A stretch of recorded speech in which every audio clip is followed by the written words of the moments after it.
Well, work continues on the overlay of a highly used corridor in West Monroe. Mallory West is live on Cypress where those changes are taking place. And Mallory, how long until it's complete? Jennifer, the road work on Cypress began last year in the summer, and now renovations were split into two separate projects.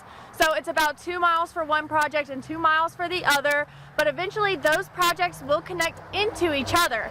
Now that first project is nearly complete, but the second, it's only beginning. We mill off the old layers of asphalt and then replace with new.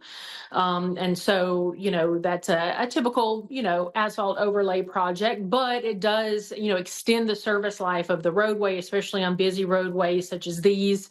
The asphalt overlay project through West Monroe's Cypress Street stretches for almost 5 miles, and a little over $10 million has been budgeted for both projects. The public information officer says these overlays are necessary to maintain one of the most traveled roads in West Monroe. It does, extend the service life of the roadway, especially on busy roadways such as these.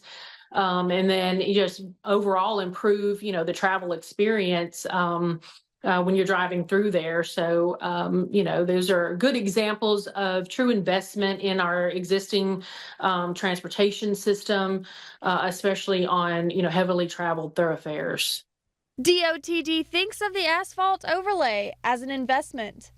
Despite funding challenges like many other state DOTs face, we try to strategically use the funding that's available to us to put that money, where we've heard that people would like it to be spent, whether those are stakeholders of the general public, elected officials, our own input as well. So all of that is taken into consideration to decide, where we're going to spend this money.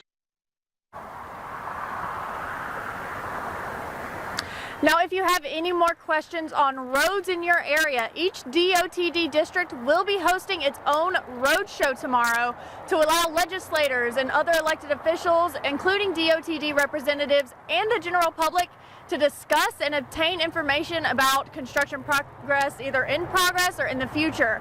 And we will have those times and locations for those meetings posted on our website later tonight. Back to you.